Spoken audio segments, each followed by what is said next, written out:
Bem-vindos a mais um debate-papo. Hoje nós teremos a presença da missionária Edmeia Williams, continuando aquele assunto especial que estamos ouvindo ela ministrar sobre as 7 igrejas do Apocalipse. Então nós vamos aqui estar daqui a pouco chamando a Edmeia. Vamos colocar aqui.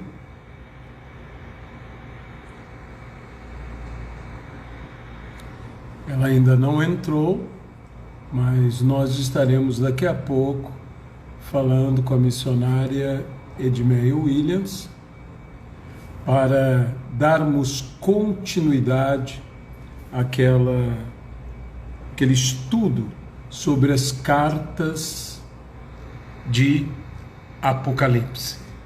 Então, vamos ver aqui. Opa, desculpe-me.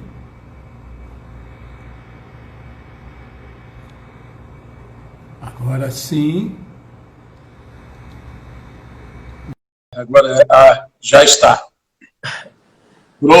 Pronto. Já estamos aí. Graça e paz, pastor. E aí, tudo bem? Graças a Deus, melhor agora.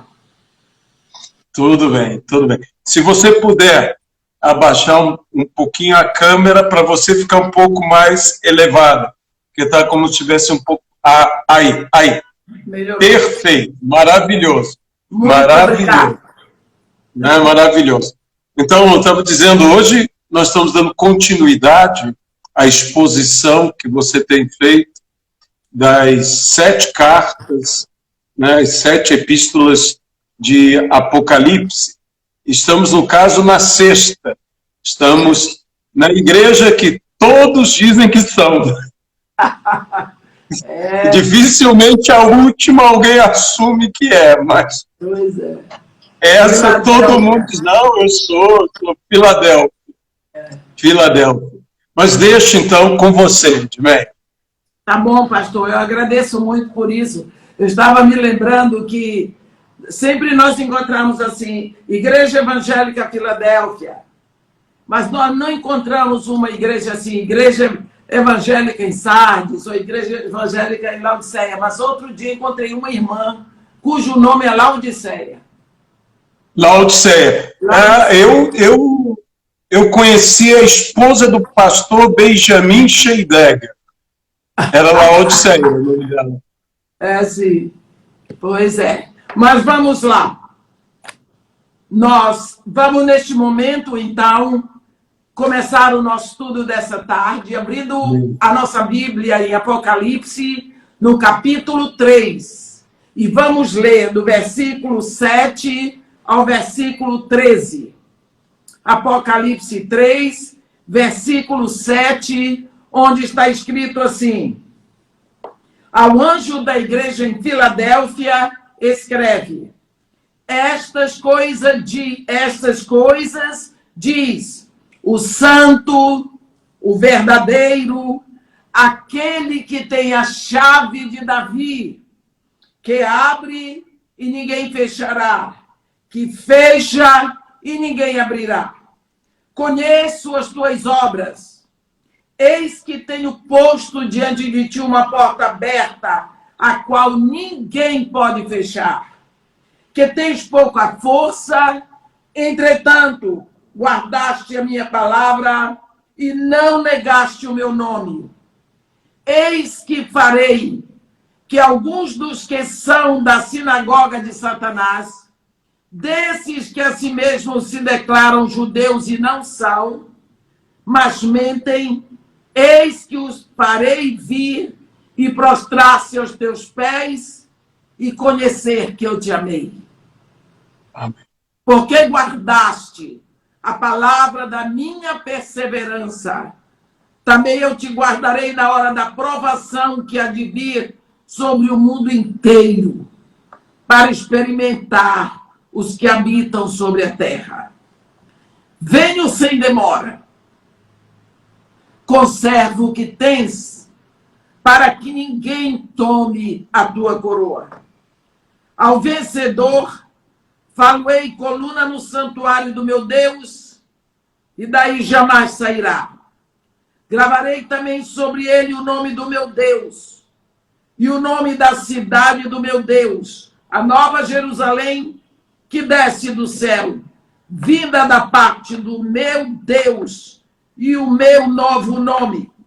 Quem tem ouvidos, ouça o que o Espírito diz às igrejas. Como vimos, esta é a única igreja em atividade que não recebe a menor reprimenda do Senhor.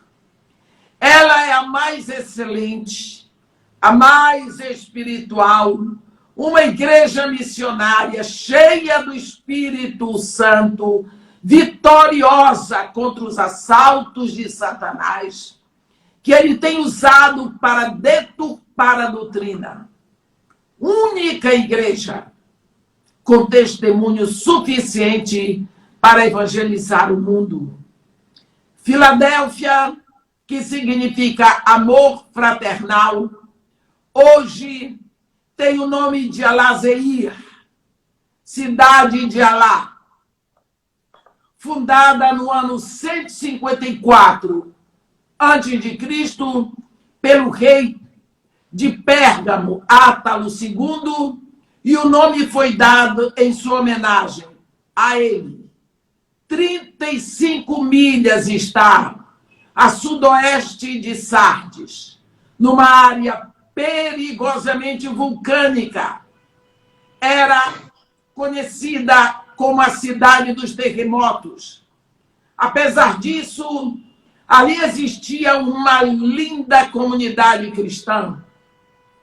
Nós vemos Cristo inicia a carta de maneira distinta, dizendo quem ele é.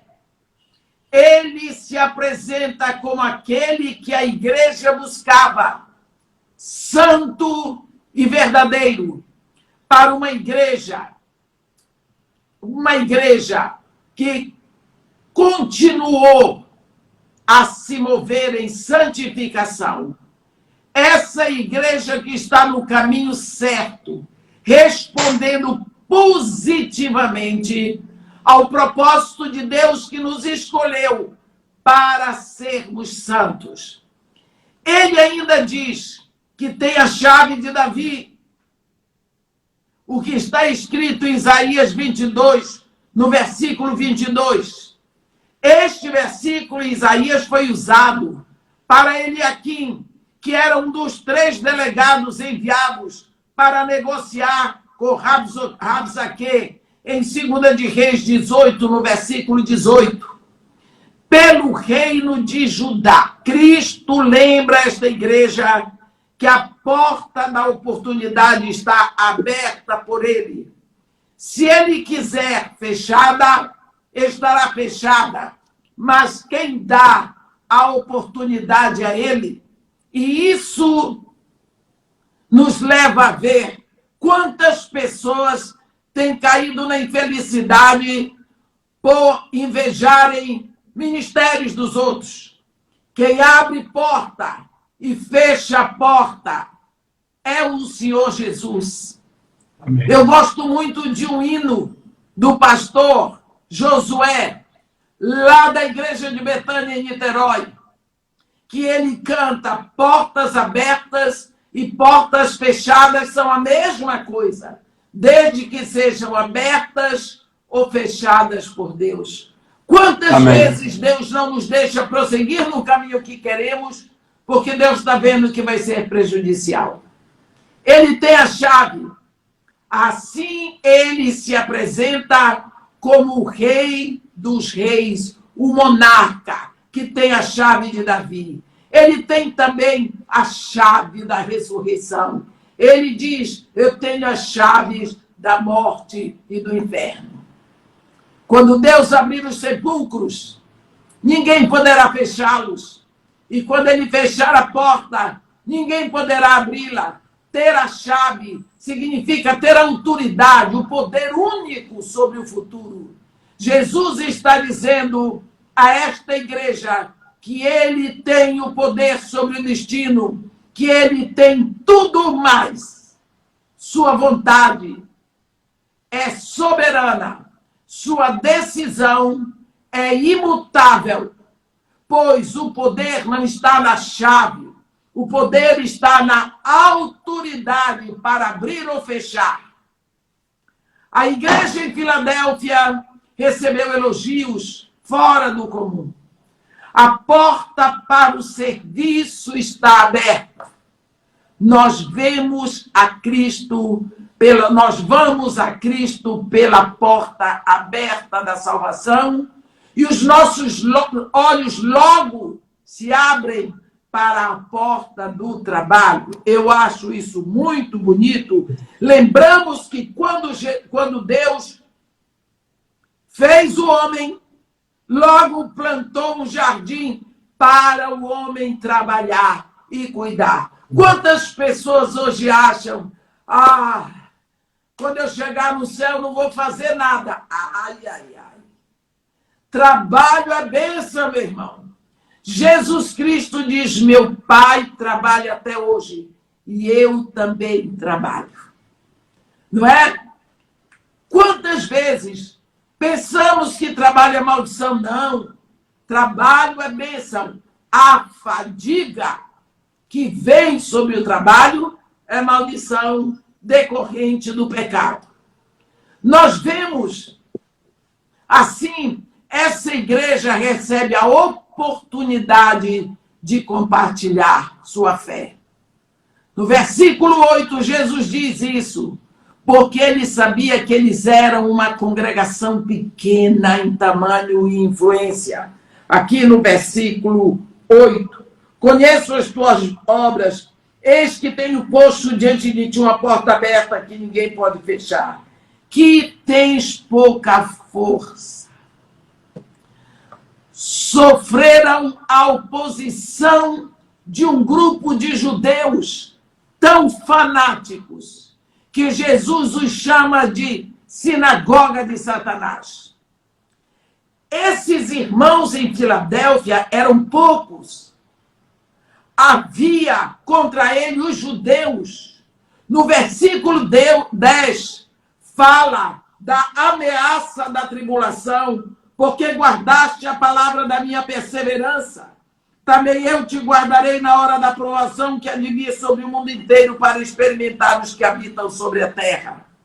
Nós vemos que pelo fato deles serem pequenos, deles procurarem vida santa, suportar esta tribulação, essa perseguição desses judeus, nós vemos por que eles estão sofrendo.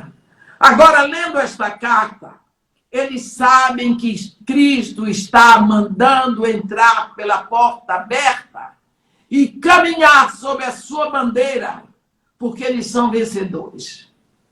Em meio à perseguição violenta e antagonismo fanático ali no Vale do Licos, Cristo abre as portas para eles. Eu fico emocionada quando eu leio isso.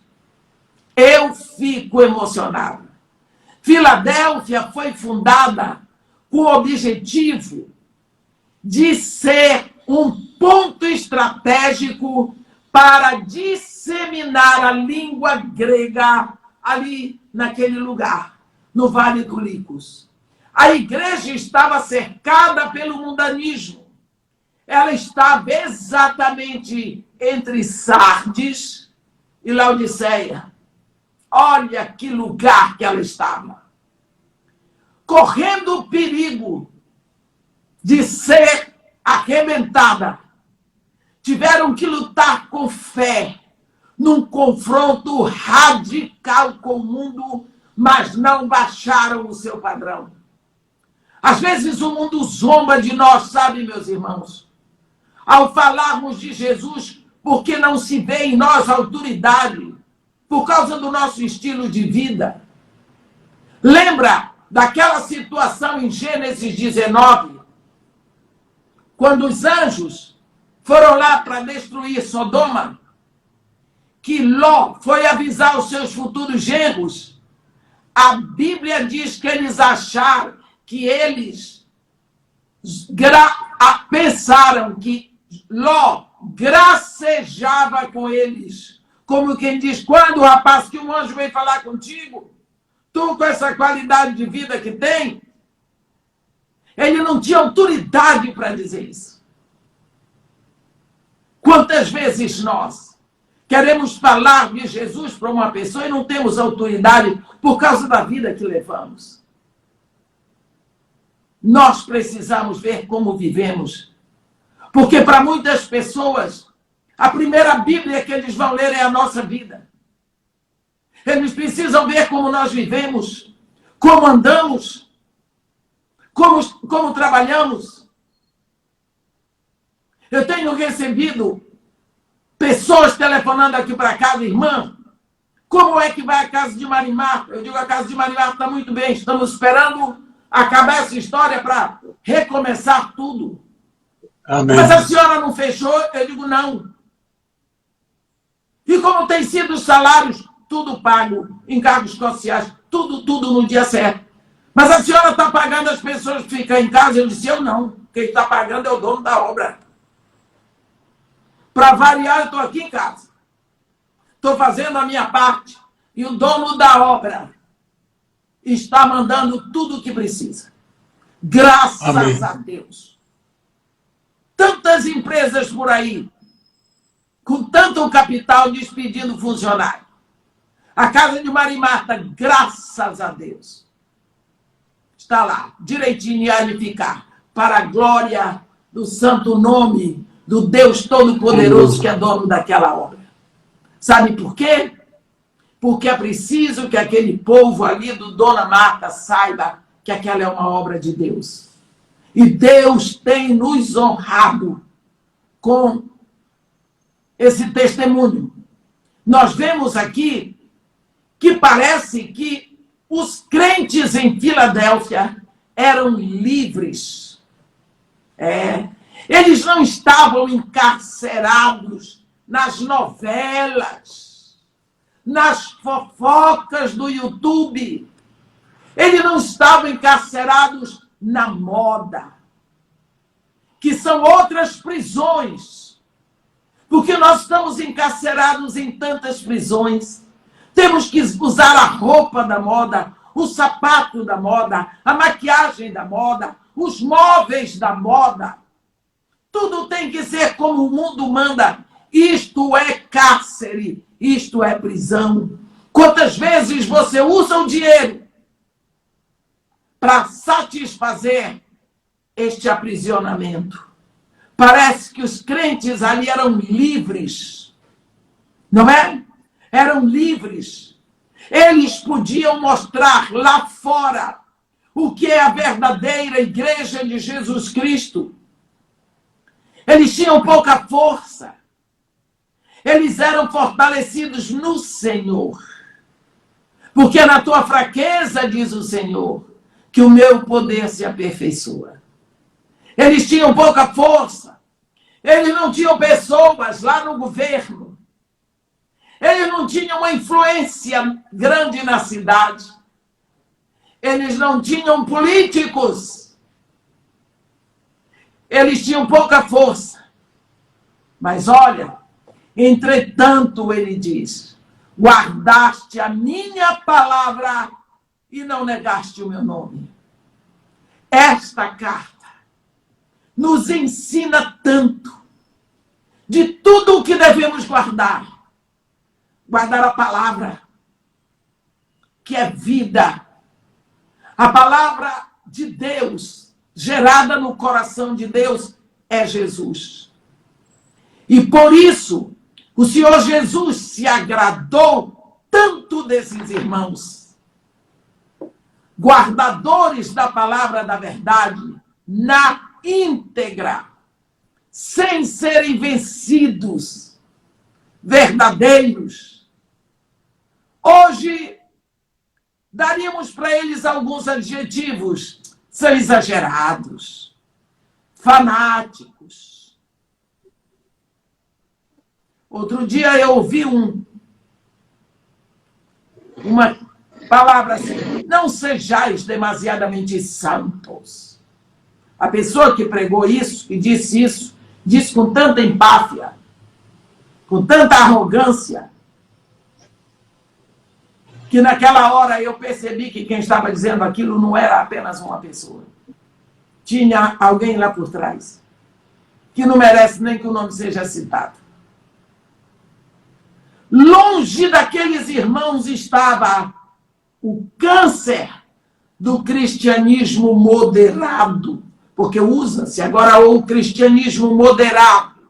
Quer dizer, um cristianismo comprometido com a cruz, com a palavra, com a graça, com a salvação. Hoje, nós encontramos um espírito de confusão. As pessoas querem um pouco do evangelho misturado com o mundo. Às vezes dá para pensar que de igreja só ficou o resto é o mundo, ficou imundo. Aliás, os irmãos disseram um sim completo a Jesus.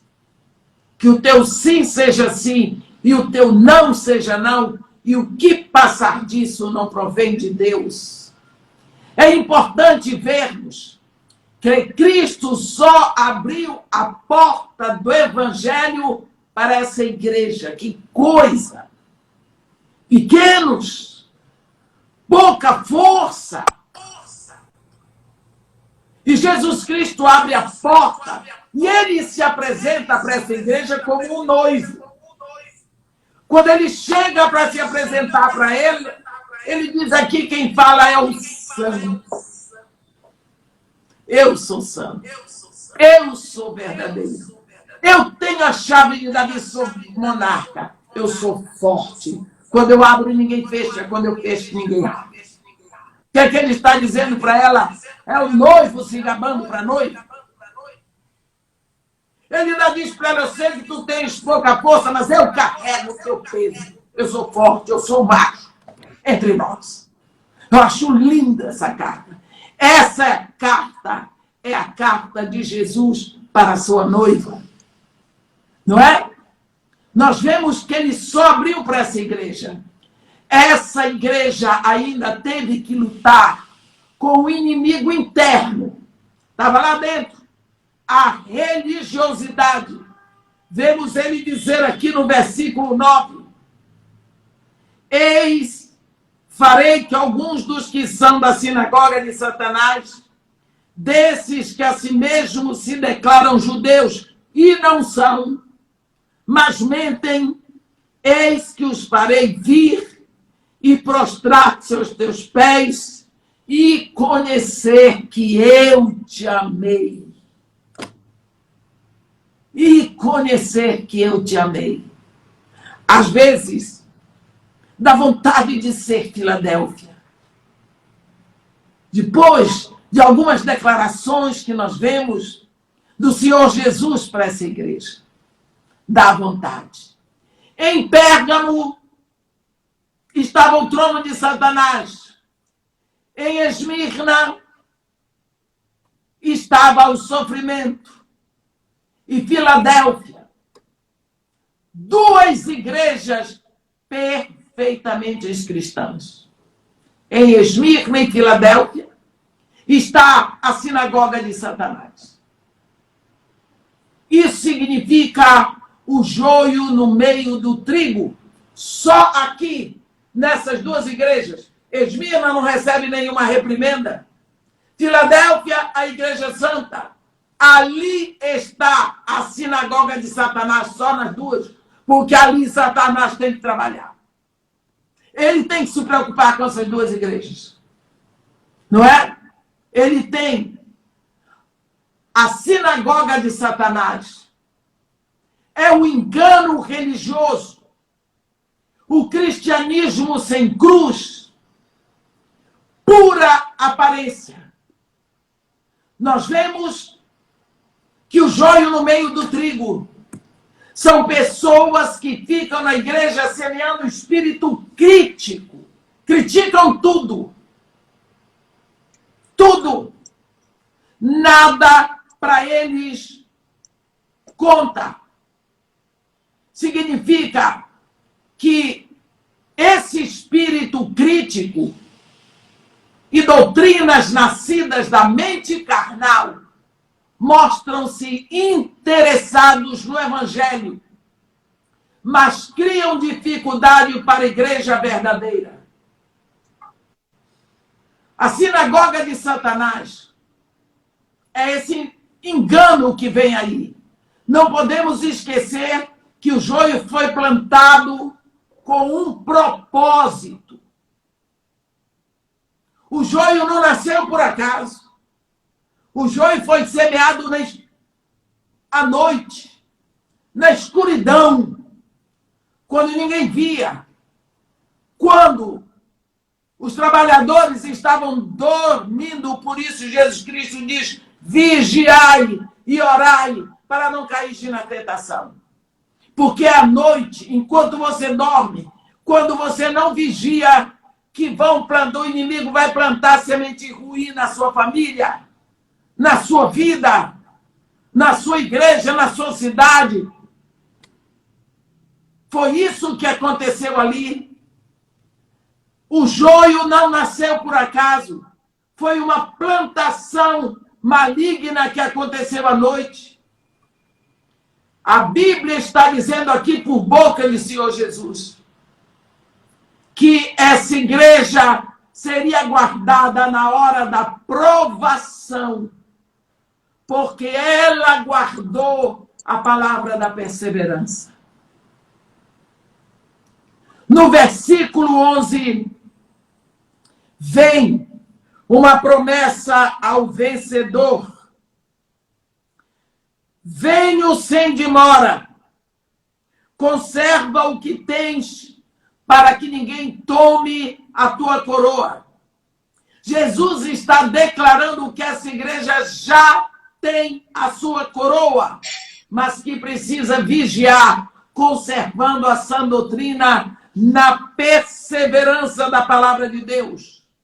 Estou dizendo, Jesus aqui diz: você já tem sua coroa, agora vigie.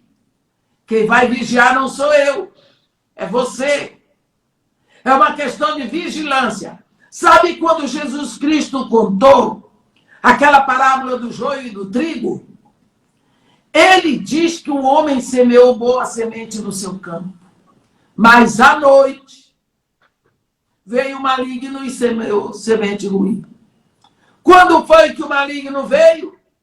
Durante a noite, quando todos dormiam. Ora, se dormiam, não estavam vigiando a boa plantação. A Bíblia ensina tudo. A Bíblia diz tudo. A Bíblia avisa tudo. Nós não aprendemos porque não queremos. Ele está dizendo para essa igreja: olha, tu já tens a tua coroa. Estou tão satisfeito contigo. Agora vigia. Vigia, conservando a sã doutrina na perseverança da palavra de Deus, porque senão ela será roubada. Está vendo? Já tem, mas vigia. Fica de olhos abertos. Aqui nós vemos então a exortação é a vigilância. Então, em seguida vem a promessa do compromisso tão especial. No versículo 12 está escrito: ao vencedor faloei coluna no santuário do meu Deus, e daí jamais sairá. Gravarei também sobre ele o nome do meu Deus, o nome da cidade do meu Deus, a Nova Jerusalém, que desce do céu, vinda da parte do meu Deus, e o meu novo nome. Deu para você entender? O vencedor será coluna no santuário do meu Deus, e daí jamais sairá. Sobre ele será gravado o nome do meu Deus, o nome da cidade do meu Deus, que é a Nova Jerusalém, que desce do céu, vinda da parte do meu Deus, e o meu novo nome será gravado para o vencedor. O nome de Deus, o Pai, o nome do Filho, o nome da Nova Jerusalém. Isso significa casamento com certeza. Quando você, minha irmã, mulher que está me ouvindo, você casa, primeiro você vai receber o nome do seu noivo, que é o nome do pai dele. E você passa a ter direito ao que já é do pai dele, que foi do avô, e assim por diante. Quer dizer, você entra numa aliança onde tudo passa a lhe pertencer, até a cidade, até a propriedade que é do meu Deus, como ele diz, passa a lhe pertencer. Isso aqui é casamento. Ele vai casar com o vencedor, com a igreja vitoriosa, contra as tentações que vêm de Sardes e que vêm de Laodiceia. Essa é a promessa. Nós vemos aqui, se nós, o que seria mais apropriado e relevante para os cristãos em Filadélfia e a nós que vivemos hoje, não é? Se renunciamos à vida de indolência, de indiferença, e entramos pela porta do ministério, ganharemos a segurança de ser uma coluna no santuário de Deus. Se deixarmos de lado o nosso nome, pelo nome dele, neste mundo, então teremos o novo nome dele. Quantas vezes estamos tão preocupados com o nosso nome, em outras palavras, com o nosso ibope, com a nossa reputação. Ah, mas a senhora não quero saber de currículo. Quantas vezes as pessoas estão preocupadas? Você viu fulano tem não sei quantos títulos. Nós estamos diante de um pastor que deixou a faculdade de engenharia para ser pastor. Numa época que fazer engenharia não era para qualquer um.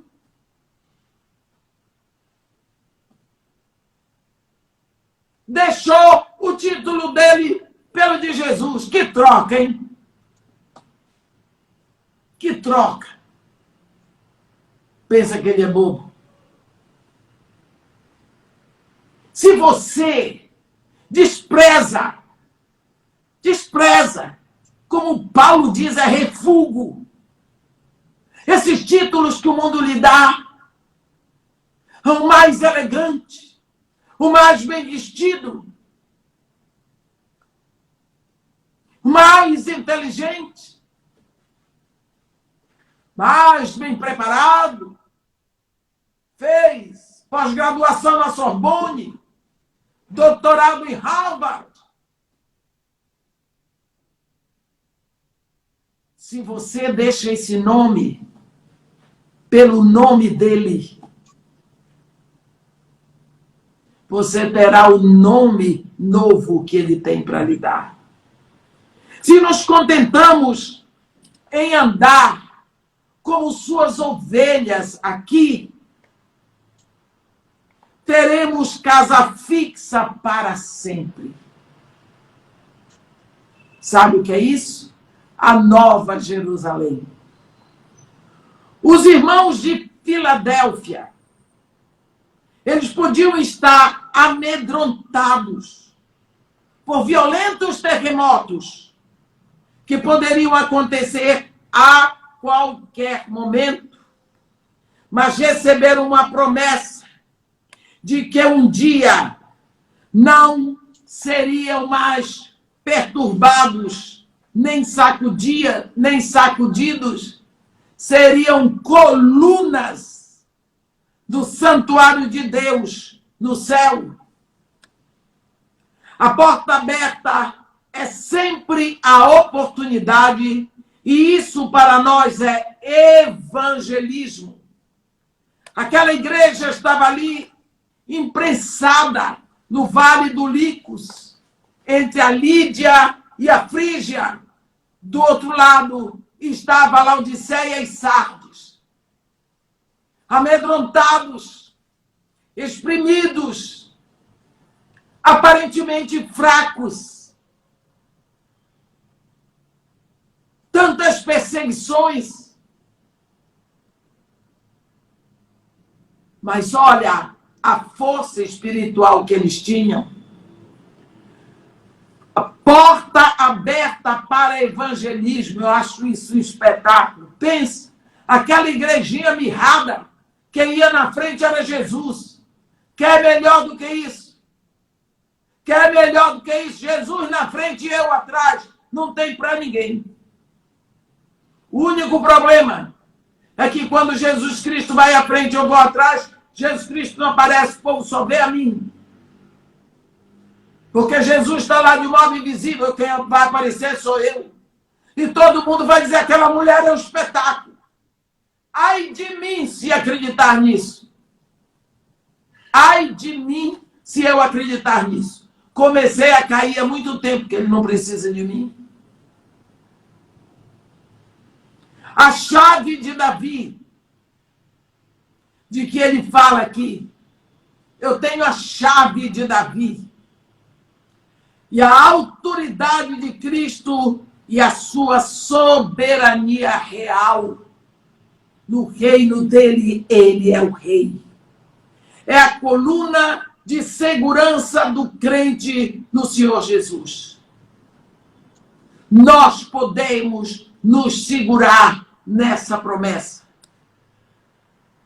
Você ouve o apelo de Cristo ainda hoje? Você ainda sente no seu coração o chamado dele?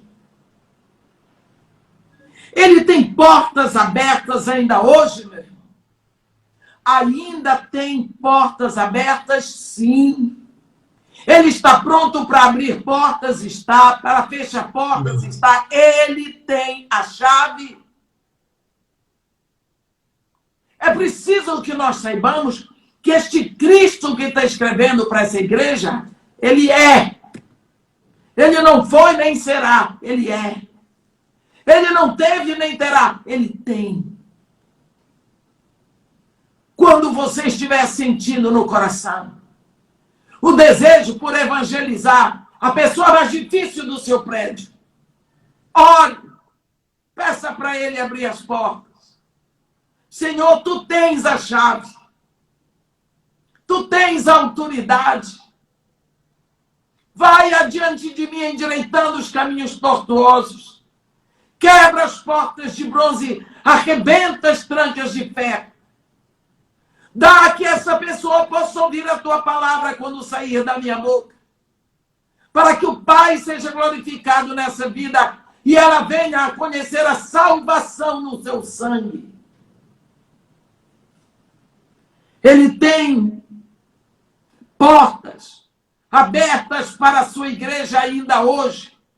Quanto mais difícil o lugar, aí ele está interessado em abrir a porta.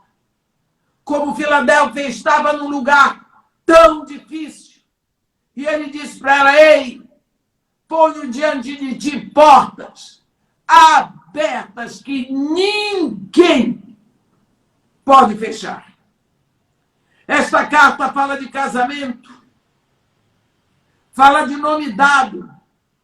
Isso é oficialização de aliança. É tudo o que uma noiva quer, não é? A noiva verdadeira é a igreja que entra pela porta aberta para compartilhar a salvação é a igreja missionária. A igreja que vai, a igreja que tem segurança de quem é o seu noivo. Ela tem segurança. Eu não estou aqui pelo meu nome, eu estou aqui pelo nome de Jesus. Porque Jesus é o noivo. Ele é Deus. Ele é o monarca. Ele tem a chave da oportunidade ainda hoje. Ele só quer que nós saibamos lá no fundo do nosso coração quem nós somos. Quando amamos, nós sentimos o peso daquilo que está no coração da pessoa amada. Quando você ama uma pessoa, você sofre pelo que ela está sofrendo. Você se alegra pelo que ela está se alegrando. É por isso que é mais fácil para nós intercedermos por uma pessoa que amamos. Porque nós sentimos a dor dela. E nós podemos chegar diante de Deus, levando aquela dor e chorando a dor daquela pessoa. Eu me lembro quando eu cheguei do Iraque no Brasil, eu não conhecia o Rio, mas eu tinha horror do Rio de Janeiro. Nunca tinha morado aqui. Mas ouvia falar mal do Rio de Janeiro. E eu era casada com um carioca pernóstico, que falava mal da Bahia, e eu amava a Bahia. E quando eu soube que eu vinha morar no Rio, foi uma das piores notícias que eu tive na minha vida. Mas tive que ficar, eu estava casada. E comecei a fazer parte do grupo de intercessão. E nós orávamos pelas lideranças e pelas cidades. E quando chegava na hora de orar pelo Rio de Janeiro, eu orava pelas lideranças, mas o Rio de Janeiro eu deixava para lá.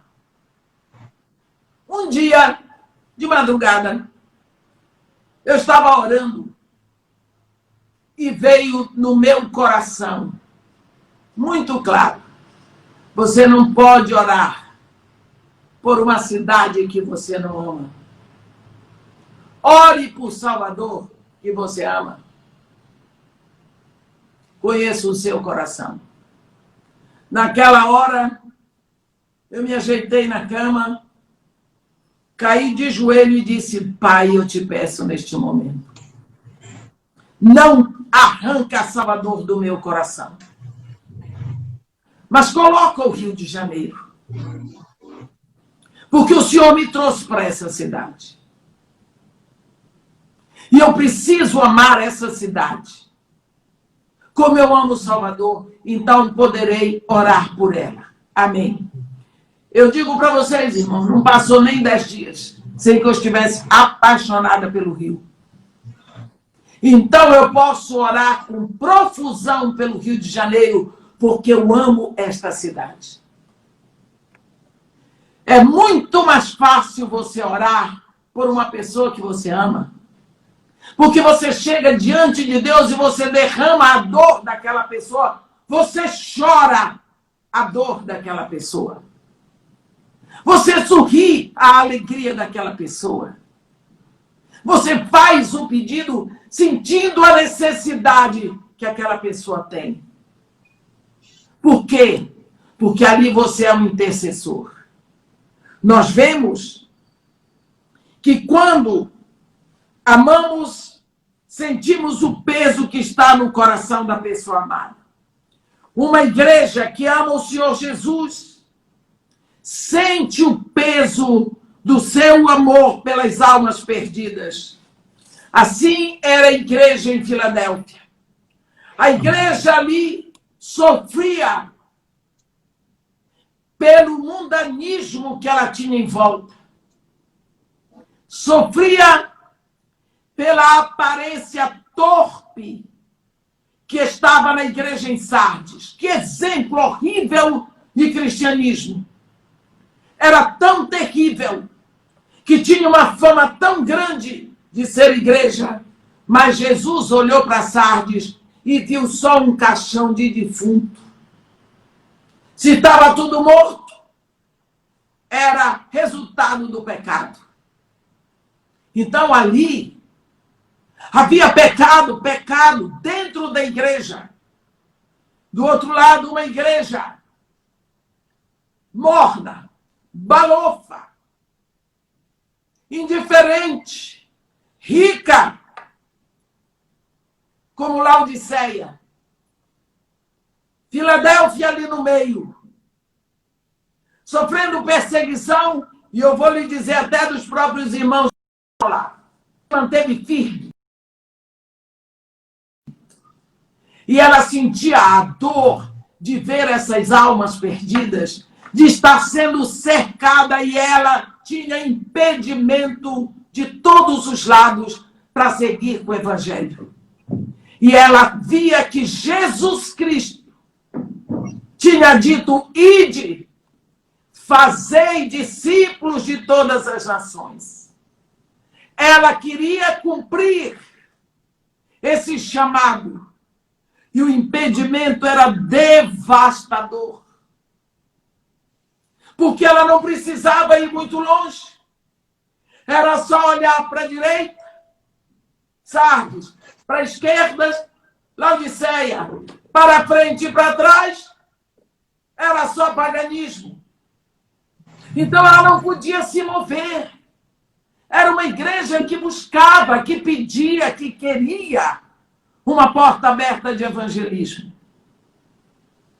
Jesus Cristo diz que Deus, Ele visita, Ele atende o desejo do nosso coração. Amém. Ele vem e satisfaz o desejo do coração dessa igreja que está em Filadélfia. A esta igreja que ele diz: estas coisas diz o santo, o verdadeiro, aquele que tem a chave de Davi, que abre, ninguém fechará, que fecha e ninguém abrirá. Eis que eu tenho posto diante de ti uma porta aberta que ninguém fechará. Sei que tens pouca força. Sei que tem pouca força. Entretanto, guardaste a minha palavra e não negaste o meu nome. Não te envergonhastes de mim. Esta é uma igreja para a qual nós podemos olhar. Esta é uma igreja que nos traz exemplo de vitória. É uma igreja vencedora. Ela não é a igreja mais rica, aparentemente. Não é a igreja mais rica.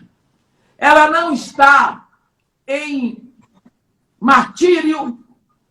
Ela não é a igreja que tem fama de que vive. É uma comunidade pequena e simples.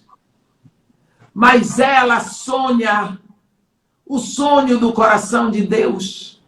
Amém. Ela quer que se estabeleça na terra, a partir da sua vizinhança. A vontade de Deus. Eu fico imaginando a alegria desses irmãos recebendo essa carta, lendo essa carta, sabendo que a porta estava aberta para o evangelismo. Às vezes eu tenho a impressão que não ficou nenhum lá. Saiu todo mundo para pregar a palavra. Esse era o desejo do coração deles. Esse era o desejo do coração deles. E hoje, meus irmãos, quando nós olhamos para isso tudo, nós pensamos como é que está a nossa vida hoje. Que carta Jesus Cristo mandaria hoje? Como ele está vendo a nossa situação? Talvez seja para nós que ele diga: será que quando o Filho do Homem voltar, encontrará fé na terra? Mas eu digo para você, Se das pedras ele pode tirar filhos de Deus, desta igreja de hoje, ele levará a sua noiva.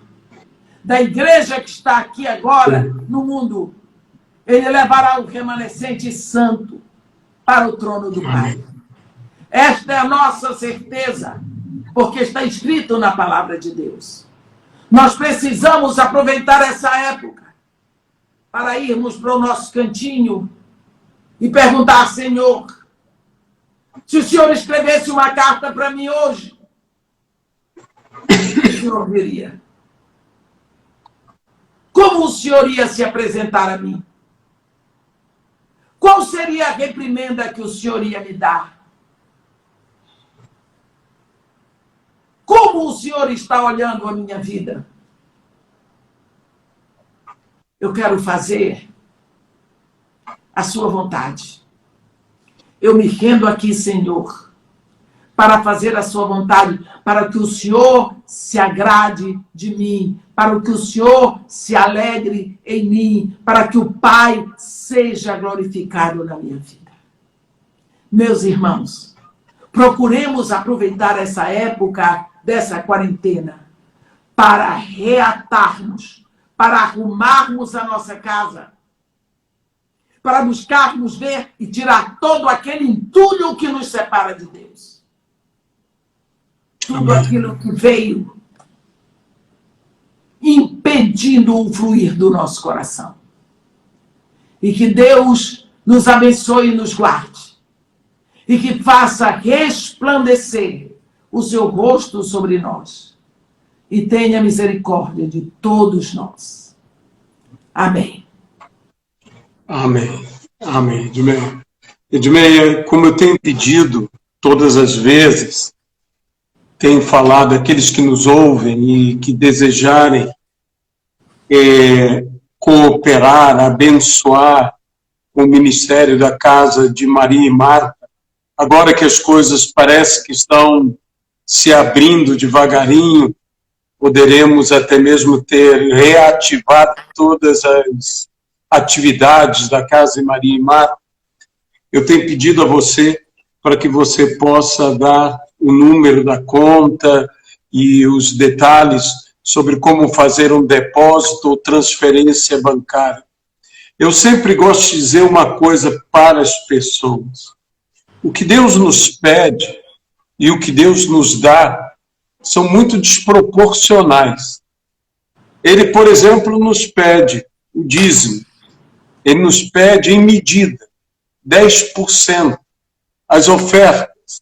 Ele diz, cada um dê segundo suas posses, segundo o desejo do seu coração. Tudo tem uma medida. Mas quando ele diz que vai nos abençoar, ele diz, provai-me nisto, se eu não abrir as janelas do céu e derramar bênçãos sem medida. Então, o que Deus pede tem medida, mas o que Deus dá não tem medida. Amém. Então, aproveite para receber sem medida. Mas tem, em medida. Tem, mas tem. Né? Então, qual é a conta para as pessoas depositarem? Olha, Banco do Brasil, agência 3223, dígito 9. Agência 3223, dígito 9. Conta corrente 4055, dígito X. Conta corrente 4055, dígito X. CPF 050 110 355/49.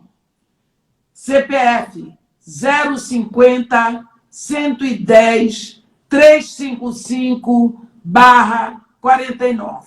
Eu queria fazer uma observação. Às vezes, quando nós botamos conta corrente 4055, dígito X, o banco não aceita o X. Então, em vez de X, você põe 0. Fica a mesma coisa.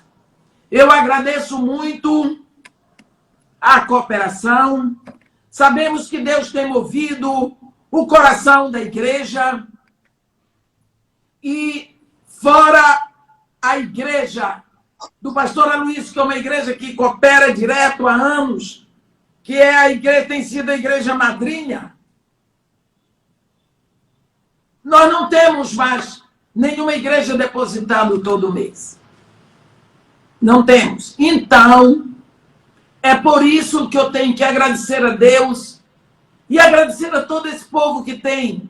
Tem gente que transfere R$10, R$20, é oferta. Amém. Porque esse dinheiro não está sobrando na sua mão. Glória a Deus. Esse dinheiro é o fruto do suor do seu rosto.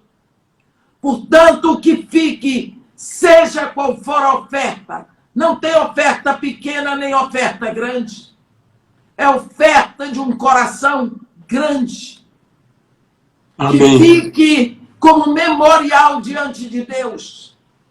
Para você, para sua casa, pela sua igreja, pela sua família, pela nossa pátria que tanto precisa. Amém. Em nome de Jesus Cristo, eu lhe abençoo. Obrigado. Amém. Amém. Amém. Edmeia, nós agradecemos.